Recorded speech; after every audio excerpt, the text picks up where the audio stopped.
खौरांखौ फोरमायनायनि सिगांनो नोंथांमोननि गेजेराव मोनसे आलादायै मोनसे आपडेट फोरमायग्रोनो सानदों। एक्चुअली आं मैया फुंनि समाव निउस आपडेटआव मोनसे प्लेटफर्मनि बागै नोंथांमोननि सिगाङाव फोरमायदोंमोन आरो आं नोंथांमोननो WhatsApp ग्रुपआव जइन जानो होदोंमोन। दा बेनि गेजेराव गोबाङा आबुङै प्लेटफर्मनि बागै मोनथियाखै जानांगौ। दा बेनि बागैनो आं सुंद'यै नोंथांमोननो फिन आरोबाव बे प्लेटफर्मनि बागैनो फोरमायनो सानदों।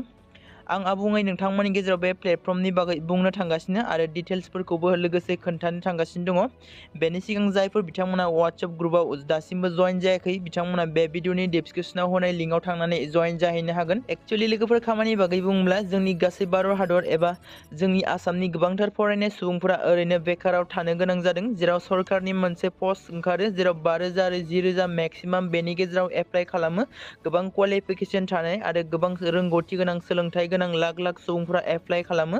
नाथाय गभर्नमेन्टनि जबखौ लाख लाख सुबुंफोरनि गेजेराव 5,000 10,000 साख्रियाव थिसनजानो गोनां जायो। गुबुन फारसे आरो 80% आरो 90% बेकाराव थानो गोनां जानानै फैयो आथिखालनि जेनेरेसनाव। दा बेखौ नोजोर बोनानै गभर्नमेन्टनि जबखौ आथिखालाव मोननो थांनाया गोब्राबसै।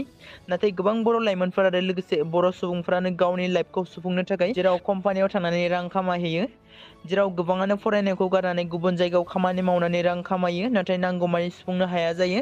नाथाय नोंथांमोना बे प्लेटफर्माव जइन जाफैयोब्ला फिउचार लाइफनि नांगौ जानाय आरो फेमिलिनि फारसेबो साननाय मानि सुफुंजोबनो हागोन।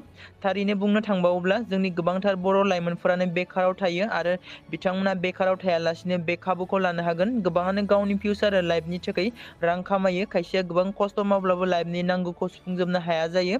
नाथाय नोंथांमोना बे प्लेटफर्माव फैयोब्ला गासैबो सुफुंनो हागोन। जोंनि गोबां बर' सुबुंफोरा न' गारनानै गुबुन गुबुन जायगायाव कम्पानियाव खामानि मावनो थाङो, नाथाय कम्पानियाव मावोब्ला जानाय थानाय रुमनि फिस एबा रां होनो गोनां जायो। नाथाय बे प्लेटफर्माव खेबसेल' 3,500 रां होनानै थानाय जानायनि लाइफ टाइम फेसिलिटिसखौ मोननो हागोन।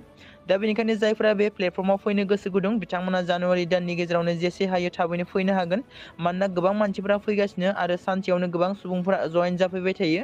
जायफोर बिथांमोना बे प्लेटफर्माव मावनो गोसो गुदुं बिथांमोना थाबैनो जानुवारि दाननि गेजेरावनो जइन जाफैनो हागोन।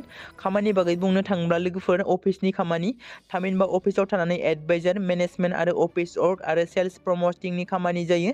बे प्लेटफर्माव सेलेक्सन जानो थाखाय फर्म फिलआप खालामखांनायनि उनावनो 4 days ट्रेनिं जायो। बेनि उनाव एप्रुभेलाव पास जाबानो जइन जानो खाबुखौ मोनगोन। दा बेनि थाखाय नांथारगोन आधार कार्ड, पान कार्ड, एनि क्वालिफिकेसन मार्कशीट एबा सार्टिफिकेट, बैंक पासबुक, पासपर्ट फट' साइज। अफिसनि थानाय जानायनि बय हस्टेल आरो गार्ल हस्टेल दंखायो। दा बेनिखायनो लोगोफोर जायफोर बिथांमोना गोसो गुदुं बिथांमोना आंखौ कन्टेक्ट खालामनो हागोन। आं बे भिडिअनि डिसक्रिपसनाव आंनि कन्टेक्ट नाम्बारखौ होनानै दोनदों, नोंथांमोना कन्टेक्ट खालामनो हागोन। दानिया फैदो गुबै खौरांखौ खोनासंलांनि।